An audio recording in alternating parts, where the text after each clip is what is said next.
America. 2025 തുടക്കത്തിലെ ആക്രമണങ്ങൾ, അതിനു പിന്നിലെ ഐസിസ് പങ്ക്. പണ്ട് ഇസ്ലാമിന്റെ ശത്രുക്കൾക്കെതിരെ തുടക്കമിട്ട സംഘടന നേതാക്കന്മാരിൽ പലരുടെയും മരണശേഷവും ലക്ഷ്യം നേടാനുള്ള ശ്രമങ്ങൾ തുടരുന്നുവെന്നത് വളരെ ഭയാനകമാണ്. 2014 മുതൽ ആരംഭിച്ച വ്യോമാക്രമണങ്ങൾക്കും സിറിയൻ വിമത പരിശീലനത്തിനും ഒന്നും ഐസിസിനെ തീർത്തും ഇല്ലാതാക്കാനായില്ലെന്ന സന്ദേശമാണ് പുതുവത്സരം നൽകിയത്. 2014 സെപ്റ്റംബർ 25-ന് Pentagon press secretary John Kirby Islamic സ്റ്റേറ്റിനെ നേരിടാൻ അമേരിക്കയ്ക്ക് യോഗ്യരായ പങ്കാളികൾ ആവശ്യമാണെന്ന് പറഞ്ഞത് വീണ്ടും ഓർക്കുന്നു. ഒക്ടോബർ ആയപ്പോഴേക്കും ഐസിസ് വിരുദ്ധ നടപടികൾക്കുള്ള ചെലവ് $1.1 ബില്യൺ. പിന്നീട് ഓപ്പറേഷൻ ഇൻഹെറന്റ് റിസോൾവ്. ഫലം കണ്ടില്ല അമേരിക്കൻ തന്ത്രങ്ങൾ. ഐസിസിന് അമേരിക്ക സുരക്ഷിത ഇടമാകില്ലെന്ന ബൈഡന്റെ പ്രസ്താവനയ്ക്കപ്പുറം പുതുവത്സരത്തിലെ ആക്രമണങ്ങൾക്ക് മറുപടി ഉണ്ടാകുമോ? American dialogue powered by Hedge ന്യൂയോർക്കും ഈ വാരം ചിന്തിക്കുന്നത് ഈ വിഷയമാണ്. തലപൊക്കി തീവ്രവാദം. ഇന്നത്തെ എന്റെ അതിഥികൾ: പ്രഭാഷകനും കൺസൾട്ടന്റും വിദ്യാഭ്യാസ വിചക്ഷണനുമായ ഡോക്ടർ ടോജോ തച്ചങ്കരി, US രാഷ്ട്രീയ നിരീക്ഷകനും പ്രതിരോധ വിദഗ്ധനുമായ വർഗീസ് തോമസ്,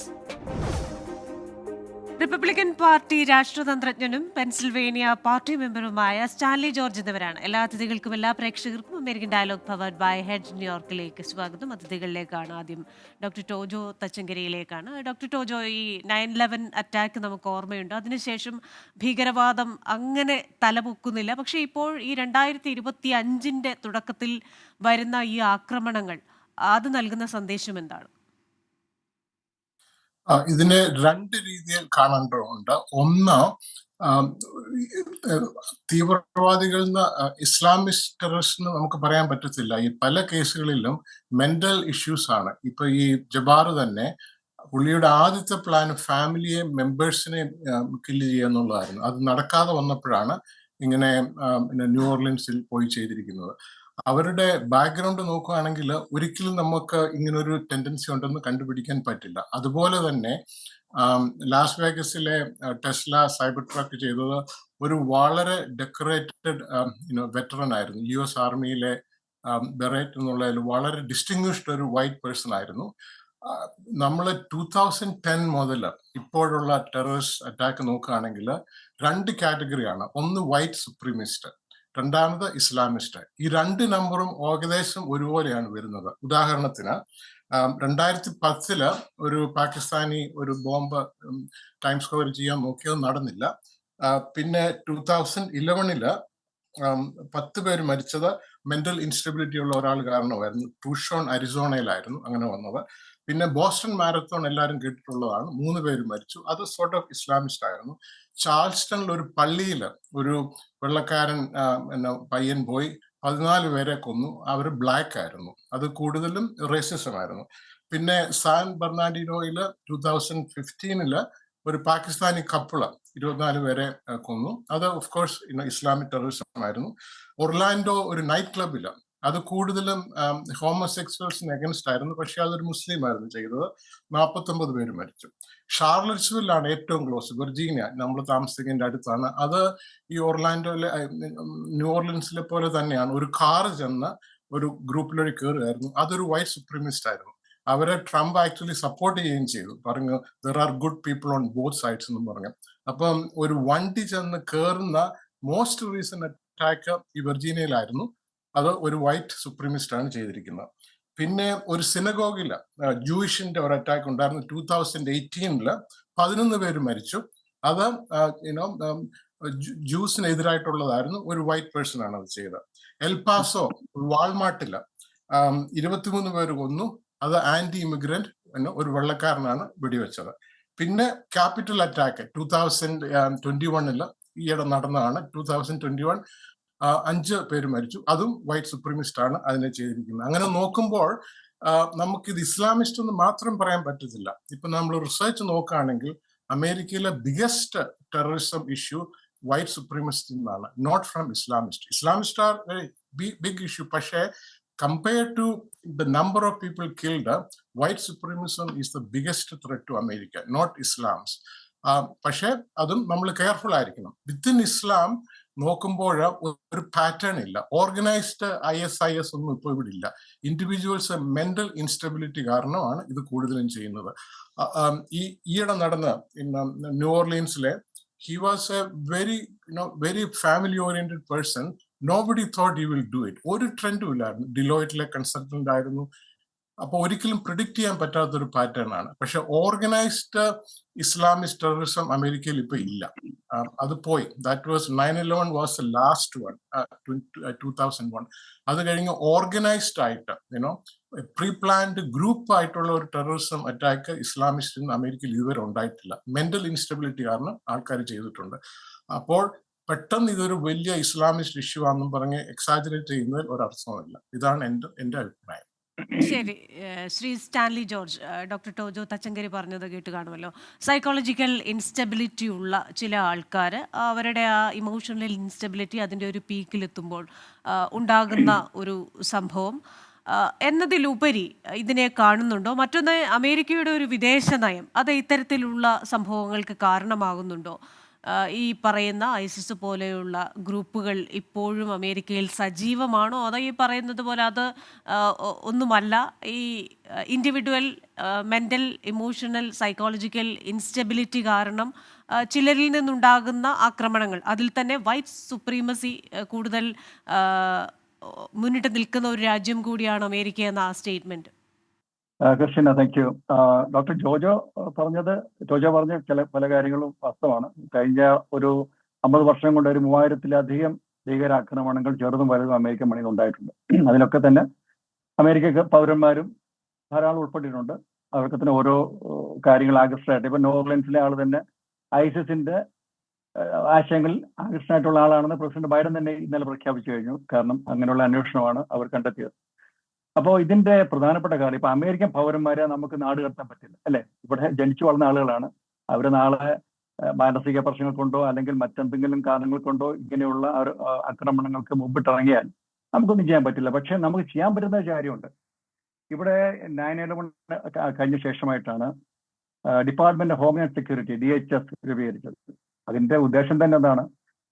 അമേരിക്കൻ പൗരന്മാരെ തീവ്രവാദങ്ങളിൽ നിന്നും തിരുവാതിര ഭീഷണിയിൽ നിന്നും ഇതുപോലെ ഭീകരാക്രമണം സംരക്ഷിക്കുക എന്നുള്ള ഉദ്ദേശത്തോടെ മാത്രം രൂപീകരിച്ച ഒരു ഏജൻസിയാണ്. ധാരാളം ബില്യൺസ് ഓഫ് ഡോളേഴ്സാണ് അതിന് വേണ്ടി എല്ലാ വർഷവും ഫണ്ട് ചെയ്യുന്നത്. പക്ഷെ ഇന്ന് ആ DHS എന്ന് പറയുന്ന ഒരു നോക്കുകുത്തിയാണ്. അവർക്ക് എന്താ ചെയ്യാൻ കഴിയുന്നത്? അവരെന്താണ് ചെയ്തുകൊണ്ടിരിക്കുന്നത്? കാരണം കഴിഞ്ഞ 4 വർഷം കൊണ്ട് നോക്കുക, അവരുടെ കൺമുമ്പിൽ കൂടാണ് അതിർത്തി കടന്ന് മില്യൺസ് ഓഫ് ആളുകൾ ഈ അമേരിക്ക കടന്നു വന്നത്. രേഖകളില്ല, യാതൊരു പശ്ചാത്തലവും നമുക്കറിയില്ല, എവിടെ നിന്ന് വരുന്നത് നമുക്കറിയില്ല. അത് പല രാജ്യങ്ങളിൽ നിന്നാണ് കടന്നു വരുന്നത്. കഴിഞ്ഞ 4 വർഷക്കാലം 10 മില്യണിലധികം ആളുകൾക്ക് അമേരിക്കയിലെത്തി. അഫ്ഗാനിസ്ഥാനിൽ നിന്ന് നാണം കെട്ട അമേരിക്കയുടെ പിന്മാറ്റ സമയത്ത് പല പ്ലെയിനുകളിലായിട്ട് 100 കണക്കിന് ആളുകൾ അമേരിക്കൻ മണ്ണിലെത്തി. അവർക്ക് യാതൊരു രേഖകളും ഗവൺമെന്റ് കയ്യിലില്ല. ആര് വന്നോന്നറിയില്ല, ആരൊക്കെയാണ് അവരെന്നറിയില്ല. അപ്പൊ ഇങ്ങനെയുള്ള ഹോംലാൻഡ് സെക്യൂരിറ്റി വളരെ സജീവമായി നിൽക്കുന്ന സമയത്ത് തന്നെയാണ് നിരവധി പൊട്ടൻഷ്യൽ ടെററിസ്റ്റുകൾ, അത് എന്തും ആയിക്കോട്ടെ, ഏത് തീവ്രവാദമായിക്കോട്ടെ, മനുഷ്യന്റെ ജീവനും സ്വത്തിനും ഭീഷണിയായിട്ടുള്ള എല്ലാം തീവ്രവാദമാണ്. അങ്ങനെയുള്ള തീവ്രവാദികളായിട്ടുള്ള ആളുകൾ ധാരാളം, നിരവധി ക്രിമിനലുകൾ, മനുഷ്യക്കടത്തുകാരെ, മയക്കുമരുന്ന് കച്ചവടക്കാരെ, ക്രിമിനലുകളെ, മാനസിക രോഗികളൊക്കെ തന്നെ കടന്നു വന്ന വർഷങ്ങളാണ് കഴിഞ്ഞ വർഷക്കാലം. അപ്പോൾ ജനങ്ങളുടെ സ്വത്തിനും ജീവനും സുരക്ഷിതത്വം നടപ്പാക്കാൻ കഴിയാത്ത ഒരു നോക്കുകുത്തിയ സർക്കാർ, അമേരിക്കൻ ചരിത്രത്തിൽ ഏറ്റവും നാണം കെട്ട കാര്യക്ഷമതയില്ലാത്ത ഒരു സർക്കാരാണ് കഴിഞ്ഞ 4 വർഷക്കാലം ഈ രാജ്യം ഭരിച്ചുകൊണ്ടിരിക്കുന്നത്. അപ്പോൾ ഇവിടെ കടന്നു വന്ന ആളുകൾക്ക് ഇപ്പൊ കൃഷ്ണനെ ചോദിച്ച പോലെ ഇവിടെ ഐസിസിന്റെ സാന്നിധ്യം ഉണ്ടോ എന്ന് നമുക്കറിയില്ല. അത് ഉണ്ടാകാം. അത് ഓരോ ആക്രമണങ്ങൾ കടന്നു വരും മാത്രമേ നമുക്കറിയാൻ പറ്റൂ. നമുക്കറിയാമായിരുന്നു സെപ്റ്റംബർ 11 വരെ നമുക്കറിയാമായിരുന്നു ഇങ്ങനെയുള്ള ഗ്രൂപ്പുകൾ അമേരിക്ക സജീവം എന്നറിയാമായിരുന്നില്ല. എന്ന് പറഞ്ഞ പോലെ ഓരോ ആക്രമണം സംഭവിക്കുമ്പോഴും ആ ഒരു സമയം വരെ കാത്തിരിക്കേണ്ടി വരും. അവരുടെ സാന്നിധ്യവും അവരുടെ പരിശീലന പരിപാടികളും അല്ലെങ്കിൽ അവരുടെ സംഘടിത ശ്രമങ്ങളൊക്കെ മനസ്സിലാക്കാനായിട്ട്. അപ്പൊ അതുകൊണ്ട് ഓരോന്ന് കാത്തിരുന്ന് അമേരിക്ക അനുഭവിക്കാൻ നിവൃത്തിയുള്ളൂ. കാരണം ധാരാളം പേര് എത്തിക്കഴിഞ്ഞതിനകത്ത്. അപ്പം നിരവധി സ്ലീപ്പിംഗ് സെൽസ് ഉണ്ട്. പലയിടത്തും തീവ്രവാദ ക്യാമ്പുകൾ നടക്കുന്നുണ്ട് അമേരിക്കയില്. അങ്ങനെയുള്ള ഇന്റലിജൻസ് ബൈഡൻ ഭരണകൂടത്തിന്റെ കയ്യിലുണ്ട്. ഇതൊക്കെ തന്നെ അമേരിക്കയുടെ ആഭ്യന്തര സുരക്ഷയ്ക്ക് നേരെ വലിയ ഭീഷണിയാണ്. അതുകൊണ്ട് തീവ്രവാദം അമേരിക്കയിൽ സജീവമാണ്. അതിന്റെ ഓരോ സാധ്യതകളും നമ്മൾ കാണാനിരിക്കുന്നേ ഉള്ളൂ. ഇതാണ് എനിക്ക് പറയാനുള്ളത്. അപ്പോ ഡൊണാൾഡ് ട്രംപ് വന്നു കഴിയുമ്പോൾ ആ ഒരു സത്യപ്രതിജ്ഞയ്ക്ക് ശേഷം ഈ ഒരു സിറ്റുവേഷന് അതല്ലെങ്കിൽ ഇത്തരത്തിലുള്ള വിധ്വംസക പ്രവർത്തനങ്ങൾക്ക് ഒരു അറുതി ഉണ്ടാകുമെന്നാണോ വിശ്വസിക്കുന്നത്? തീർച്ചയായിട്ടും ഡൊണാൾഡ് ട്രംപിന്റെ ഭരണകൂടം ഇതിനെതിരെ ശക്തമായ നിയമ നടപടികളും ശക്തമായിട്ടുള്ള കാര്യങ്ങൾ നടപ്പാക്കാനായിട്ട് തീരുമാനിച്ചിട്ടുണ്ട്. അമേരിക്കയുടെ ആഭ്യന്തര സുരക്ഷ, ജനങ്ങളുടെ പൗരന്മാർ ജീവന സ്വത്തും ട്രംപ് ഭരണകൂടത്തിന്റെ പ്രഖ്യാപിത ലക്ഷ്യമാണ്. അത് ഉയർത്തിയാണ് അദ്ദേഹം ക്യാമ്പയിൻ നയിച്ചതും ജനങ്ങൾ അദ്ദേഹത്തെ തെരഞ്ഞെടുത്തത്. അതുകൊണ്ട് ട്രംപ് ഭരണകൂടത്തിന്റെ ഏറ്റവും വലിയ അജണ്ടയാണിത്. ഞാൻ അതിനെ ഒന്ന് റിപ്പോർട്ട് ചെയ്തു. 2 ഫാക്ട്സ് ഉണ്ട്. സോറി, ഡൊണാൾഡ് ട്രംപ് പ്രസിഡന്റ് ആയിരിക്കുമ്പോഴാണ് പ്രധാനപ്പെട്ട ആക്രമണങ്ങളെല്ലാം ഇവിടെ നടന്നിരിക്കുന്നത്. ഒർലാൻഡോ ഷൂട്ടിംഗ് 2016 ഷാർലറ്റ്സ്വിൽ 2017 സിനഗോഗ് അറ്റാക്ക് ചെയ്ത് 2018 എൽ പാസോയില് 23 പേര് പോയത് 2019 നമ്മൾ നമ്പർ നോക്കുകയാണെങ്കിൽ ഡൊണാൾഡ് ട്രംപിന്റെ സമയത്താണ് കൂടുതൽ ആക്രമണം ഉണ്ടായിരിക്കുന്നത്. പിന്നെ സെപ്റ്റംബർ 11, 2001 എന്ന് പറയുന്ന ആരായിരുന്നു അന്ന് പ്രസിഡന്റ്? George Bush. ഫാക്ട് നമ്മൾ ഇങ്ങനെ സൈക്കോളജിയിൽ നമ്മുടെ മെന്റൽ സ്റ്റേറ്റിൽ എപ്പോഴും ഒരു ഇത് കാണും, റിപ്പബ്ലിക്കൻ വേഴ്സസ് ഡെമോക്രാറ്റ്സ് നമ്മൾ റിയാലിറ്റി ഒരു ഡിഫറെന്റ് രീതിയിൽ കാണും. പക്ഷെ നമ്പർ നോക്കുകയാണെങ്കിൽ റിപ്പബ്ലിക്കന്റെ സമയത്താണ് കൂടുതലും അക്രമങ്ങൾ ഉണ്ടായിരിക്കുന്നത്. പിന്നെ രണ്ടാമത്, ഇമിഗ്രൻസും ഇതുമായിട്ട് യാതൊരു കണക്ഷനും ഇല്ല. ഈ നടന്ന ഒരു അറ്റാക്കിലും ഇല്ലീഗൽ ഇമിഗ്രൻസ് അല്ലായിരുന്നു. ഇപ്പൊ നടന്നതെല്ലാം സിറ്റിസൺസ് ആണ് ചെയ്തിരിക്കുന്നത്. ലീഗലായിട്ട് അമേരിക്ക വന്ന സിറ്റിസൺസ് ആണ് ഈ അറ്റാക്ക് എല്ലാം ചെയ്തിരിക്കുന്നത്. ഒരൊറ്റ കേസ് പോലും ഇല്ല ഇല്ലീഗൽ ഇമിഗ്രന്റ് വന്ന് ടെററിസം അറ്റാക്ക് ചെയ്തിരിക്കുന്ന അമേരിക്കയിൽ. നമുക്ക് അടുത്ത അതിഥിയിലേക്ക് കൂടെ പോകണം. ശ്രീ വർഗീസ് തോമസ്, നമ്മൾ ഈ പറയുന്നതിനൊക്കെ അപ്പുറമായി ഇമോഷണൽ ഇൻസ്റ്റെബിലിറ്റി ഒക്കെ നമ്മൾ പറഞ്ഞല്ലോ. അപ്പോൾ മതത്തിനപ്പുറമായി ഒരു മനുഷ്യന്റെ സാഹചര്യങ്ങൾക്കപ്പുറമായി നമ്മൾ പലപ്പോഴും കണ്ടിട്ടുണ്ട് ഈ വിധ്വംസക പ്രവർത്തനങ്ങൾ, അത് ഭീകരവാദത്തിലേക്ക് ഞാൻ ഒതുക്കുന്നില്ല, ഇത്തരം വിധ്വംസക പ്രവർത്തനങ്ങളിലേക്ക് കടന്നു വരുന്നവരിൽ ചിലരെങ്കിലും നല്ല സാഹചര്യങ്ങളിലുള്ളവരായിരിക്കാം, നല്ല വിദ്യാഭ്യാസമുള്ളവരായിരിക്കാം. അപ്പോൾ ഒരു മതത്തിനപ്പുറമായി ഇത്തരം ആശയങ്ങളിലേക്ക് ഇവരെ നയിക്കുന്നത് എന്താണെന്നാണ് കരുതുന്നത്? മതത്തിന്റെ എലമെന്റ് അതിനകത്തിൽ കുറച്ച് കാണേണ്ടതില്ല ക്രിസ്റ്റീന. കാരണം എന്താന്ന് ചോദിച്ചാല്, ഇപ്പോ ന്യൂ ഓർലൈൻസിലുണ്ടായ ആക്രമണത്തില് ഷംസുദ്ദീൻ ഉപയോഗിച്ചിട്ടുള്ളത് ഇസ്ലാമിക് സ്റ്റേറ്റ് എന്താണോ പറഞ്ഞിട്ടുള്ളത് അതേ മെത്തഡോളജി തന്നെയാണ്, അതേ ആക്രമണ രീതിയാണ്. എന്ന് മാത്രമല്ല, ആ ആക്രമണത്തിന് ശേഷം അവര് ഹ്യൂസ്റ്റണിൽ കൂടി നടക്കുന്ന മോസ്ക്, അവരുടെ അവരുടെ മോസ്കിനകത്തിലെ മെമ്പേഴ്സിന് ഒരു നോട്ടീസ് കൊടുത്തിട്ടുണ്ട്. ആ നോട്ടീസ് ആ ചർച്ച് മെമ്പേഴ്സ്, ആ മോസ്ക് മെമ്പേഴ്സ് മീഡിയയുടെ ക്വസ്റ്റ്യൻസിന് ഒന്നിനും ആൻസർ ചെയ്യരുത്. അഥവാ ഏതെങ്കിലും അന്വേഷണ ഏജൻസികൾ അവരെ സമീപിച്ചാൽ ആ അന്വേഷണ ഏജൻസികളോട് അവരുടെ മോസ്കിന്റെ ലീഗൽ സെല്ലുമായിട്ട് കൺസൾട്ട് ചെയ്ത ശേഷം മാത്രമേ റെസ്പോണ്ട് ചെയ്യാവൂ. എന്ന് വെച്ചാൽ അവരെ പൊതുങ്ങി പിടിക്കുന്ന ആ ഒരു റാഡിക്കലൈസേഷനകത്തിൽ എത്തിയവരെ പൊതുങ്ങി പിടിക്കുന്ന ഒരു നിലപാടാണ് അവർ സ്വീകരിച്ചിട്ടുള്ളത്. പിന്നെ മതത്തിനപ്പുറത്തേക്ക് എന്ന് പറയുന്നത് ഈ ഷംസുദ്ദീൻ തന്നെ, അയാൾ കഴിഞ്ഞ സമ്മറിലാണ് ഇസ്ലാമിക് സ്റ്റേറ്റിലേക്ക് ചേരുന്നത് എന്ന് പറയുന്നു. ഇപ്പോൾ പറയുന്ന ഇവിടുത്തെ ന്യൂസുകൾക്കകത്തിൽ പറയുന്നതാണ്. കഴിഞ്ഞ സമ്മർ മുതൽ ഇപ്പോഴത്തേക്ക് 6 മാസം, ഈ 6 മാസത്തിനുള്ളിൽ എങ്ങനെ ഇയാൾ ഒരു തീവ്രവാദിയായി മാറും? അതിനു മുമ്പ് സത്യപ്രതിജ്ഞ ചെയ്ത് അമേരിക്കൻ മിലിറ്ററിയിൽ ജോയിൻ ചെയ്ത് വർക്ക് ചെയ്തിരുന്ന ഒരു മെമ്പറാണ്. ഞാൻ സത്യപ്രതിജ്ഞ ചെയ്ത് മിലിറ്ററിയിൽ വർക്ക് ചെയ്ത മെമ്പറാണ്. അതുകൊണ്ട് സത്യപ്രതിജ്ഞ ചെയ്ത് ഒരു പ്രസിഡന്റോ പ്രധാനമന്ത്രിയോ അല്ലെങ്കിൽ അത്തരത്തിലുള്ള ഒരാൾ ജോലി ചെയ്യുന്നത് പോലെ തന്നെ ജോലി ചെയ്തിരുന്ന ഒരു മനുഷ്യനാണ് ഇയാൾ. എങ്ങനെ 6 മാസം കൊണ്ട് ഇയാള് റാഡിക്കലൈസ്ഡ് ആകും? അയാളുടെ ജീവിതത്തിൽ ഉണ്ടായിട്ടുള്ള സാഹചര്യങ്ങളുണ്ട്. അയാളുടെ 2 ഡിവോഴ്സുകളിലൂടെ അയാൾ കടന്നു പോകും. സാമ്പത്തികമായി വളരെയധികം ബാധ്യതകൾ ഉണ്ടാകും. ഇത്തരം സാഹചര്യങ്ങളിലേക്ക് എങ്ങനെ അയാൾ എത്തപ്പെടുന്നു എന്നത് ചർച്ച ചെയ്യപ്പെടേണ്ടതാണ്. ഇതേ സാഹചര്യം തന്നെയാണ് ട്രംപ് ഹോട്ടലിന് മുമ്പിലുണ്ടായിട്ടുള്ള ആ ആക്രമണത്തിലേതും. ഇത്രയും വളരെ പെട്ടെന്ന് തന്നെ ഇയാൾ എങ്ങനെ റാഡിക്കലൈസ്ഡ് ആവും? ഇത് തന്നെ കണക്ട് ചെയ്യാൻ പറ്റുന്ന മറ്റൊന്നുണ്ട്.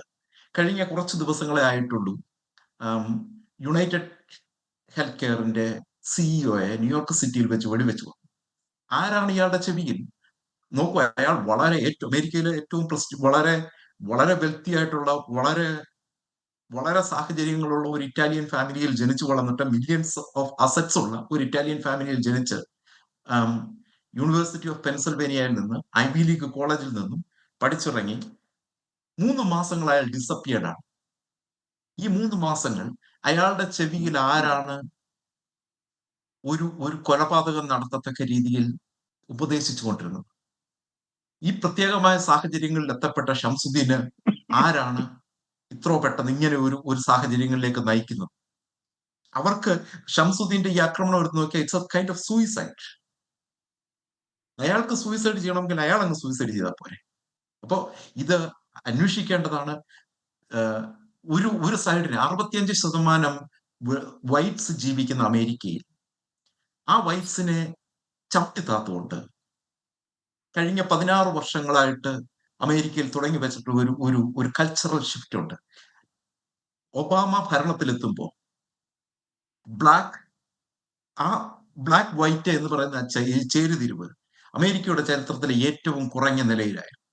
ഒബാമയ്ക്ക് ഭരണത്തിൽ തുടരുന്നതിന് വേണ്ടി, ലിബറൽ പാർട്ടികൾക്ക് ഭരണത്തിൽ തുടരുന്നതിന് വേണ്ടി അതിനെ കുറെ കൂടെ ആളിക്കും. അതിനുശേഷം ഇവിടുത്തെ സ്കൂളുകളിൽ ക്രിട്ടിക്കൽ റേസ് തിയറി പഠിപ്പിച്ചു. 65% ജനങ്ങളെ ചവിട്ടി നിർത്താൻ ശ്രമിച്ചാൽ സ്വാഭാവികമായും അവർ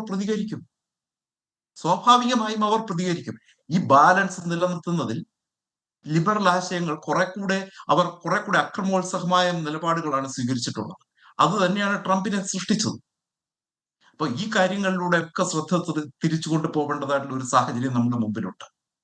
ലിബറൽ ആശയങ്ങളോട് മുന്നോട്ട് പോകേണ്ട ലിബറൽ ആശയങ്ങളെ സ്വീകരിക്കാൻ നമ്മൾ തയ്യാറാണ് എന്നതിനർത്ഥം ഇന്ന് വരെ മനുഷ്യൻ ആർജിച്ചെടുത്ത കൺസർവേറ്റീവ് വാല്യൂസിനെ ഇല്ലായ്മ ചെയ്യുക എന്നതല്ല.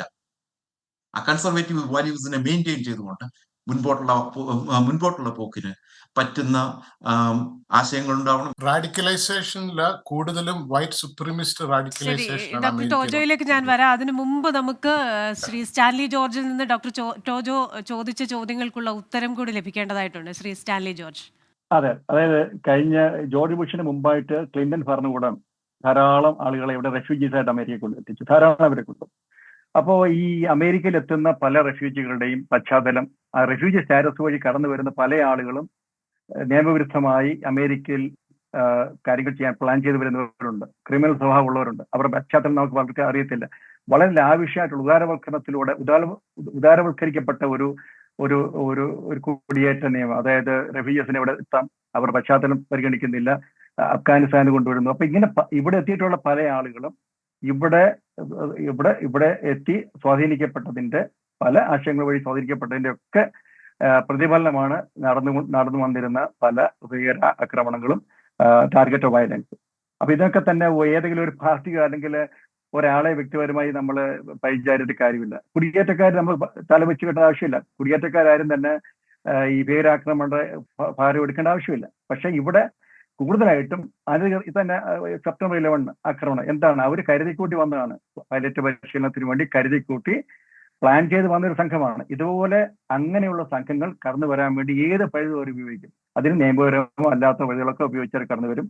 അതുകൊണ്ട് ഇവിടെ രാജ്യസുരക്ഷയ്ക്ക് വേണ്ടി സർക്കാർ കാര്യക്ഷമമായിട്ടുള്ള നടപടികൾ സ്വീകരിക്കുക എന്നുള്ളതാണ് നമ്മൾ പ്രധാനപ്പെട്ട കാര്യം. കുടുംബാംഗങ്ങളെ കൊല്ലാനുള്ള ഒരു ശ്രമത്തിനിടയിൽ ഐസിസ് പോലെ ഒരു സംഘടനയുടെ പതാകയുമായി പോകേണ്ട കാര്യമുണ്ടോ? അദ്ദേഹത്തിന് കഴിഞ്ഞ 6 മാസം അല്ലെങ്കിൽ കഴിഞ്ഞ കുറേ മാസങ്ങളായി ഇത്തരത്തിലുള്ള സംഘടനകളുമായി ബന്ധമുണ്ട് എന്നതിനും തെളിവ് വന്നിട്ടുണ്ടല്ലോ. അപ്പോൾ അത്തരത്തിൽ ഒരു വാദം അത് ശരിയാണോ? പിന്നെ അങ്ങേക്ക് പറയാനുള്ളതും കൂടി കൂട്ടിച്ചേർക്കാം. ഫാക്ട്സ് വെച്ച് നോക്കുകയാണെങ്കിൽ മെന്റൽ ഇൻസ്റ്റബിലിറ്റി ആണ് ബിഗസ്റ്റ് റീസൺ. ഒരു ഫേമസ് ഒക്ലഹോമയിലെ ഒരു വലിയ ബിൽഡിംഗ് കളഞ്ഞത്, one of the biggest in American history. ഒരു white person was mentally deranged. അതുപോലെ ലാസ് വേഗസിലെ ഒരു വലിയ ഷൂട്ടിംഗ് എല്ലാവർക്കും അറിയാമല്ലോ, 2017 തോന്നുന്നു. അത് ഒരു ഹോട്ടലിൽ കൂടെ 37 പേരെ കൊന്നു, വൈറ്റ് പേഴ്സൺ. ഇതെല്ലാം കൂടുതൽ നോക്കുമ്പോഴും മെന്റൽ ഇൻസ്റ്റബിലിറ്റി ആണ്. ഈ പറഞ്ഞ കേസിൽ തന്നെ, ഈ ജബാറിന്റെ കേസിൽ തന്നെ 2 മാസം മുമ്പ് അവനത് ചെയ്തിരുന്നെങ്കിൽ സ്വന്തം ഫാമിലി മെമ്പേഴ്സിനെ കൊന്നേനെ. പക്ഷെ എന്തുകൊണ്ട് ചെയ്തില്ല? അവന്റെ മെസ്സേജ് തന്നെ പറയുന്നുണ്ട്, അങ്ങനെ ചെയ്തിരുന്നെങ്കിൽ എന്റെ വ്യൂസിനെ കുറിച്ചുള്ള അറ്റൻഷനും കിട്ടത്തില്ല. ഞാൻ സമ്മതിക്കുന്നു, ഇവൻ റാഡിക്കലൈസ് ചെയ്തു, സമ്മതിച്ചു. അങ്ങനെ ഒരാൾ റാഡിക്കലൈസ് ചെയ്തു. എത്രയോ പേര് വൈറ്റ് സുപ്രീമിസ്റ്റ് ആയിട്ട് റാഡിക്കലൈസ് ചെയ്തിരിക്കുന്നു ട്രംപിന്റെ സമയത്ത്. അമേരിക്കയിലെ ഹിസ്റ്ററി നോക്കുകയാണെങ്കിൽ റിപ്പബ്ലിക്കൻ പാർട്ടി ഭരണത്തിൽ വന്നിരിക്കുന്നതിന്റെ ബിഗസ്റ്റ് റീസൺ ഇത് മാപ്പാണ്, ഇലക്ട്രൽ മാപ്പ്. ഓരോ സമയത്തും പാർട്ടികൾ, ഇപ്പൊ Nashville is A good example. Nashville ഒരു ലിബറൽ സിറ്റിയാണ്, പക്ഷെ അവിടുന്ന് ഒരിക്കലും ഒരു റിപ്പബ്ലിക്കിന് ഡെമോക്രറ്റ്സിന് കോൺഗ്രസ് വരാൻ പറ്റത്തില്ല. കാരണം റിപ്പബ്ലിക്കൻ സൂപ്പർ മെജോറിറ്റി ഉള്ള സ്റ്റേറ്റ് ആയതുകൊണ്ട് അവർ മാപ്പ് റീഡ്രോ ചെയ്തു. റിപ്പബ്ലിക്കൻസ് ഉള്ള ഒത്തിരി സ്ഥലത്തായിട്ട് ഒരു ചെറിയ ഡെമോക്രറ്റിന്റെ വെച്ച് റീഡ്രോയിങ് ദ മാപ്പ് എന്ന് പറയും, ഇലക്ട്രൽ മാപ്പ്. അങ്ങനെയാണ് most of the winning happened. നമ്മൾ പോപ്പുലേഷൻ വെച്ച് നോക്കുകയാണെങ്കിൽ ഡെമോക്രറ്റ്സ് വിൽ ഓൾവേസ് വിൻ. പക്ഷെ redrawing the electoral map by super majority Republican സ്റ്റേറ്റിലാണ് ഇങ്ങനെ ഒരു സിറ്റുവേഷൻ ഉണ്ടായിരിക്കുന്നത്. പിന്നെ ഈ മെഗാ ചർച്ചുകൾ, അവിടെ എന്താണ് നടക്കുന്നത്? മോസ്കില് വളരെ തെറ്റായ കാര്യങ്ങൾ നടക്കുന്നു. അതുപോലെ തന്നെയാണ് മെഗാ ചർച്ചുകളിലും വൈറ്റ് സുപ്രീമിസ്റ്റ് ബേസ്ഡ് ചർച്ചിലും ഓരോ കാര്യങ്ങൾ അവര് മറ്റുള്ളവരെ ഹേറ്റ് ചെയ്യാനും പഠിപ്പിക്കുന്നുണ്ട്. ഞാനൊരു ക്രിസ്ത്യനാണ്, ക്രിസ്ത്യൻ ബിലീഫിൽ ഒരിക്കലും മറ്റുള്ളവരെ ഹേറ്റ് ചെയ്യരുതെന്നാണ് പഠിപ്പിച്ചിരിക്കുന്നത്. അപ്പൊ ഞാനൊരു ട്രൂ ക്രിസ്ത്യൻ ആണെങ്കിൽ എന്തുകൊണ്ട് ഞാൻ മറ്റുള്ളവരെ ഹേറ്റ് ചെയ്യുന്നു? അങ്ങനെയാണെങ്കിൽ ഞാൻ ശരിയായ ഒരു ക്രിസ്ത്യൻ ആണോ? അല്ല. അപ്പൊ അങ്ങനെ ഈ പള്ളിയിൽ, ഞങ്ങളുടെ പള്ളിയിൽ തന്നെ പലരും പറഞ്ഞു ട്രംപിന് വോട്ട് ചെയ്യണം ഇൻഡയറക്റ്റ് ആയിട്ട്. പള്ളി വാസ്തവത്തിൽ ഒരു തരത്തിലും പൊളിറ്റിക്കലി ഇൻവോൾവ് ആകാൻ പറ്റില്ല. ശരി, ശ്രീ വർഗീസ് തോമസ്, ഡോക്ടർ ടോജോയുടെ ഈ വാദങ്ങളോട് യോജിക്കുന്നുണ്ടോ? അദ്ദേഹം പറഞ്ഞ നാഷ്വില്ലിന്റെ എക്സാമ്പിൾ നോക്കൂ. കാലിഫോർണിയ ആണ് ഇന്ന് അമേരിക്കയിലെ ഏറ്റവും അധികം വലിയ ലിബറൽ സ്റ്റേറ്റ്. കഴിഞ്ഞ 7 തവണയായിട്ട് കാലിഫോർണിയ ഭരിച്ചുകൊണ്ടിരിക്കുന്നത് ലിബറൽ അഡ്മിനിസ്ട്രേഷനാണ്. ഇന്നിപ്പോൾ അവിടെ ഉള്ളത് ഏതാണ്ട് 200,000 ഹോംലെസ്, ഏറ്റവും radical city, unable to leave, അതുപോലെയുള്ള ഹൗസിംഗ് എക്സ്പെൻസ്, അങ്ങനെയാണ്. അതിനും എനിക്ക് പറയാനുള്ളത്, അതിന് തൊട്ട് മുമ്പത്തെ 8 തവണ അടുപ്പിച്ച് റിപ്പബ്ലിക്കൻസ് ഭരിച്ചിരുന്ന സ്റ്റേറ്റാണ് കാലിഫോർണിയ. ആ റിപ്പബ്ലിക്കൻസ് ഭരിച്ചുകൊണ്ടിരുന്ന കാലത്ത് അവിടെ എസ്റ്റാബ്ലിഷ് ചെയ്തിട്ടുള്ള ബിസിനസ്സുകളാണ് നമ്മളിന്ന് കാണുന്ന IT ഭീമന്മാരൊക്കെ. ആ സീഡിൽ നിന്ന് ഉണ്ടായി വന്ന വൃക്ഷത്തിന്റെ ഫലം അനുഭവിച്ച് അതിനെ മിസ്യൂസ് ചെയ്യുന്നവരാണ് ലിബറലൈസേഷൻ. അത് എക്കണോമിക്കാണ് അതിന്റെ റീസൺ. അതിനു മുമ്പത്തെ 8 തവണ അടുപ്പിച്ച് കാലിഫോർണിയ സ്റ്റേറ്റ് ഭരിച്ചുകൊണ്ടിരുന്നത് റിപ്പബ്ലിക്കൻസ് ആണ്. അമേരിക്കയുടെ ചരിത്രത്തിലെ ഏറ്റവും വലിയ വംശപരിയന്മാരായിട്ടുള്ള ആൾക്കാർ ഉണ്ടായിട്ടുള്ളത് ലിബറൽ പാർട്ടികളിൽ നിന്നാണ്. ഏറ്റവും കൂടുതൽ ഇന്നോവേഷൻ വന്നിരിക്കുന്ന കാലിഫോർണിയ എന്നാണ്, റൈറ്റ് വർഗീസ്? ഏറ്റവും കൂടുതൽ ഇന്നോവേഷൻ വന്നത് ഈ ബിസിനസ് ഓപ്പർച്യൂണിറ്റി കൊണ്ടാണ്, അല്ലാതെ നിങ്ങളുടെ പൊളിറ്റിക്കൽ ലിബറലൈസേഷൻ കൊണ്ടല്ല. ആ ബിസിനസ് ഓപ്പർച്യൂണിറ്റീസ് ലോകത്തെ ഏറ്റവും മിടുക്കന്മാരായിട്ടുള്ള ആൾക്കാരെ കാലിഫോർണിയയിൽ എത്തിച്ചു. അങ്ങനെ അവർ ലോകത്തെ ഏറ്റവും വലിയ ഇന്നോവേഷൻ ഉണ്ടായി. അതെ, അന്നൊക്കെ കാലിഫോർണിയ ലിബറൽ ആയിരുന്നു. ഒന്നുകൂടെ പറഞ്ഞോളട്ടെ. ഡിട്രോയിറ്റ് ലോകത്തിന്റെ ഫൈനാൻഷ്യൽ ക്യാപിറ്റൽ ആയിരുന്നു, ന്യൂയോർക്കിന് സമമായിരുന്നു ഒരു കാലത്ത്. എങ്ങനെ ഡിട്രോയിറ്റ് ഒരു വീടിനേക്കാൾ വില കുറവുള്ള സ്ഥലമായി, ഒരു കാറിന് വീടിനേക്കാൾ വില കൂടുതലുള്ള സ്ഥലമായി മാറി? Not party, California state party,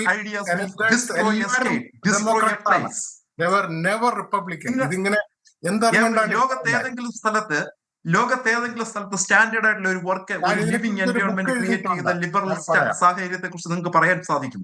ഞാൻ അതിനെക്കുറിച്ച് ഒരു ബുക്ക് എഴുതിയിട്ടുണ്ട്, വായിച്ചു നോക്കൂ. കാലിഫോർണിയയിലെ താങ്കളുടെ വ്യൂ പോയിന്റ് അല്ലേ? എനിക്കും അതിന് സ്വാതന്ത്ര്യമുണ്ടല്ലോ. എന്റെ സ്വാതന്ത്ര്യം ഇങ്ങനെയാണ് സുഹൃത്തെ, എന്റെ സ്വാതന്ത്ര്യം ഇങ്ങനെയാണ്. ഞാൻ ഈ സ്വാതന്ത്ര്യത്തെ എനിക്ക് ഇഷ്ടമുള്ള തരത്തിലേക്കാണ് ഉപയോഗിക്കുന്നത്, എന്റെ ഇഷ്ടത്തിനനുസരിച്ച്. പറഞ്ഞേ, എവിടാണ് റിപ്പബ്ലിക്കൻ ഗവർണേഴ്സ്? ആരായിരുന്നു?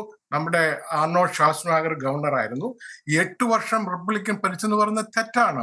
കാലിഫോർണിയ സ്റ്റേറ്റും 1990-കളിൽ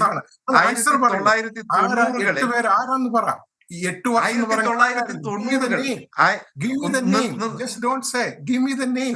ആരായിരുന്നു ഗവർണർ കഴിഞ്ഞ 8 വർഷം എന്ന് പറഞ്ഞില്ലേ? പേര് പറയൂ. നമുക്ക്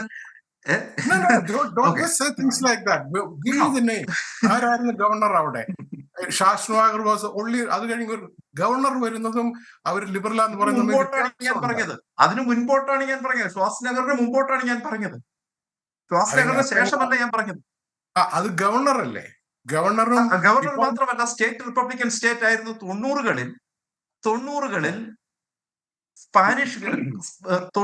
സ്പാനിഷുകൾ കൂടുതൽ അവിടേക്ക് മൈഗ്രേറ്റ്, അല്ലെങ്കിൽ അവർ വോട്ടിംഗ് റൈറ്റ് കിട്ടുകയും ആ വോട്ടിംഗ് റൈറ്റ് കിട്ടിയതിന്റെ അടിസ്ഥാനത്തിൽ വൈറ്റ് പോപ്പുലേഷന് മുകളിലേക്ക് സ്പാനിഷ് പോപ്പുലേഷൻ പോകുകയും ചെയ്തതിനു ശേഷമാണ് ഒരു വലിയ കാലിഫോർണിയ സ്റ്റഡി ഉണ്ട് വർഗീസ്. വലിയ ലിബറൽ എന്തുകൊണ്ട് ആയത്. കാലിഫോർണിയ നോക്കൂ, ഇന്നോവേറ്റീവ് അടുത്ത ഒന്നുകൂടി ആയെന്നുള്ളതിനെ നിങ്ങൾ കുറിച്ചുള്ള നിങ്ങൾ പറയുന്ന പോപ്പുലർ വോട്ടിന്റെ അടിസ്ഥാനം, അല്ലല്ല, പോപ്പുലർ ഞാൻ വോട്ടിൽ ന്യൂയോർക്ക് ഇന്നോവേഷനെ സ്റ്റേറ്റും കുറിച്ച് കാലിഫോർണിയ സ്റ്റേറ്റും കൂടെ മാറ്റി നിർത്തിയാൽ എന്തുകൊണ്ട് ബാക്കി ഏത് കാലിഫോർണിയ സ്റ്റേറ്റുകളിലാണ് വലിയ വ്യത്യാസമുള്ളത്?